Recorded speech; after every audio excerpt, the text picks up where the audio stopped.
बात करेंगे वक्फ बोर्ड संशोधन बिल के, जिसको लेकर के अब क्यूआर कोड वाली सियासत हो रही है। ये बिल अगर पास हो गया तो हमारी मस्जिदें छिन जाएंगी, मदारिस छिन जाएंगे, कब्रिस्तान छिन जाएंगे। 5 million Muslim, even 2.5% of the Muslim, this Waqf Board amendment bill, it will be stopped.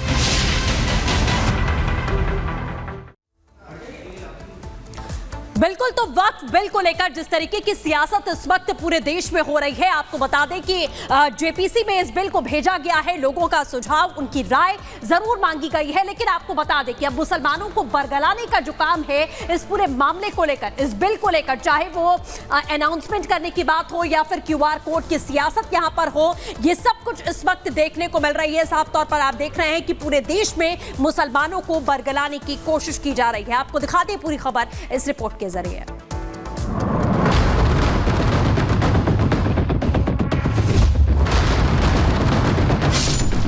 Waqf bill के खिलाफ अफवाह टीम, कौन है किंग पिन? याद रखिए, ये बिल अगर पास हो गया तो हमारी मस्जिदें छिन जाएंगी, मदारिस छिन जाएंगे, कब्रिस्तान छिन जाएंगे। वक्फ बोर्ड पर भड़काऊ बयान, झूठी तकरीरें कौन दे रहा है? एक मस्जिद को हमने खो दिया, खुदा ना खास्ता कानून बनेगा तो सिर्फ काशी मथुरा नहीं, कोई मस्जिद नहीं बचेगी भारत में, जो झगड़े शुरू हो जाएंगे। वक्फ बोर्ड पर आतंकी सुर, आतंक से भीगे कौन बढ़ा रहा है?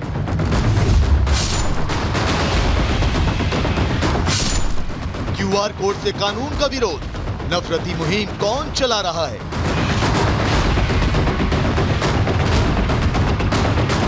वक्फ बोर्ड तरमीमी बिल 2024 जो पार्लियामेंट में पेश किया गया है, पार्लियामेंट में इसको फिलहाल रद्द कर दिया गया है। सरकार ने वक्फ अधिनियम में करीब 40 संशोधनों को मंजूरी देकर वक्फ संपत्तियों में विवादों को दूर करने के प्रयास क्या किए? नए संशोधनों को मुस्लिम विरोधी साबित करने के लिए अफवाह गैंग एक्टिव हो गया। कोई वक्फ बोर्ड में संशोधन को सरकार की साजिश बता रहा है, तो कोई इसे सरकार का मुसलमान विरोधी एजेंडा बता रहा है। इस साजिश में देश से लेकर विदेश तक के गैंग एक हो गए हैं।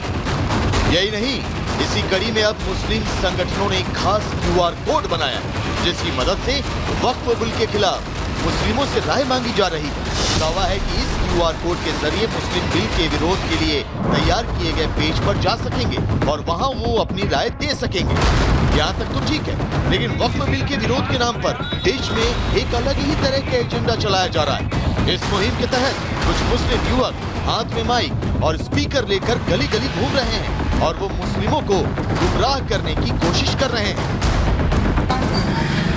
वक्फ बोर्ड तरमीमी बिल 2024 जो पार्लियामेंट में पेश किया गया है, पार्लियामेंट में इसको फिलहाल रद्द कर दिया गया है, पास नहीं हुआ। ज्वाइंट पार्लियामेंट्री कमेटी के अंदर ये मौजूद है और ज्वाइंट पार्लियामेंट्री कमेटी ने राय मांगी है, तो इसलिए तमाम हजरात से, तमाम खातीन से, तमाम मर्दों से, बहन भाइयों से सबसे गुजारिश है कि सब अपनी अपनी राय पेश करें। याद रखिए, ये बिल अगर पास हो गया तो हमारी मस्जिदें छिन जाएंगी, मदारिस छिन जाएंगे, कब्रिस्तान छिन जाएंगे और वक्फ बोर्ड की लाखों की तादाद में जो प्रॉपर्टी है वो सब छिन जाएगी। देश में लोगों को भड़काने का ये वीडियो बेहद हैरान करने वाला है, लेकिन खुद को मुसलमानों का रहनुमा बताने वाले AIMIM के अध्यक्ष अज़दुद्दीन ओवैसी ने तो इस हद को भी पार कर दिया है।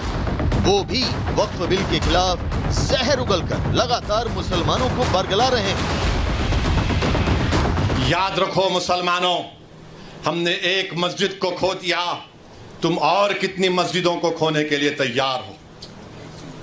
एक मस्जिद को हमने खो दिया, याद रखो अगर ये खुदा ना खास्ता कानून बनेगा तो सिर्फ काशी मथुरा नहीं, कोई मस्जिद नहीं बचेगी भारत में, जो झगड़े शुरू हो जाएंगे। मस्जिदों को बंद कर दिया जाएगा, कलेक्टर बोलेगा नहीं मस्जिद नहीं है, खानकाहों को, दरगाहों को बंद कर दिया जाएगा। भारत में मुस्लिमों को भड़काने, बरगलाने और भ्रम फैलाने की कोशिश सिर्फ देश में नहीं हो रही, विदेश में बैठा आतंकी जाकिर नाइक जैसा नफरती भी भारत को अशांत करने की साजिश रच रहा है। वो भी मुसलमानों से क्यूआर कोड वाली मुहिम से जुड़ने के साथ उन्हें भड़काने की कोशिश कर रहा है। There are 211 million Muslims in India. and that's approximately the statistics of the government also. 14.6% of the Indian population, they are Muslim. Even if 5 million Muslim, even 2.5% of the Muslim, if they send the objection and they reject this Waqf Board Amendment Bill, it will be stopped. मुसलमानों को target करने वाले इस tool kit gang के active होते ही राष्ट्रवादी ताकतें भी alert हो गईं। बीजेपी ने तो जाकिर नाइक को औकात में रहने की नसीहत भी दे डाली। और पूर्व गृह मंत्री के साथ साथ कांग्रेस के वरिष्ठ नेता सुशील कुमार शिंदे का बड़ा कबूलनामा सामने आया है। उन्होंने अपने ताजा बयान में कहा है कि जब वो देश के गृह मंत्री थे तो उन्हें कश्मीर जाने में डर लगता था, लेकिन अब हालात बदल गए हैं। रिपोर्ट दिखाते हैं। जब मैं होम मिनिस्टर था उसके पहले मैं उनके पास जाता था और एडवाइस भी मांगता था, तो उन्होंने मुझे एक ऐसा असली एडवाइस किया कि सुशील बोले तू इधर उधर मत भटक, तू लाल चौक में जाके वहां भाषण कर, कुछ लोगों से मिल और डल लेक में घूमते चलो ऐसा।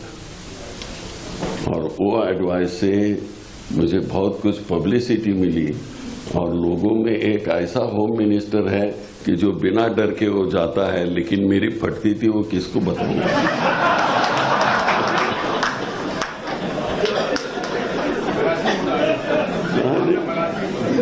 सच्ची है, नहीं वो हिंदी।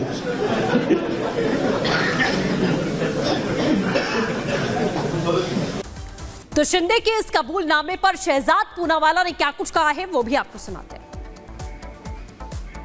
गृह मंत्री कांग्रेस के वरिष्ठ नेता सुशील कुमार शिंदे ने बताया है कि किस प्रकार से गृह मंत्री रहते हुए उन्हें जम्मू कश्मीर जाने से कितना डर लगता था, और यही तो एक प्रकार से प्रमाण है कि आर्टिकल 370 और 35 से हटने से पहले जम्मू कश्मीर में पीपीपी, पाकिस्तान परस्ती, परिवारवादी और पत्थरबाजी की राजनीति को किस प्रकार से कांग्रेस और एनसी ने बढ़ावा देने का काम किया, पीडीपी ने बढ़ावा देने का काम किया।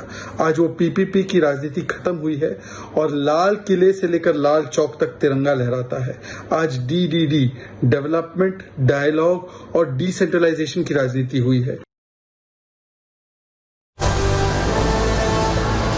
वक्फ बिल पर मुसलमानों को गुमराह करने की कोशिश, आखिर क्यों भड़काऊ बयान दे रहे हैं जाकिर नाइक और असदुद्दीन ओवैसी, बताएंगे आपको पूरी डिटेल। देखिए मेरे साथ प्रहार शाम 4:57 पर।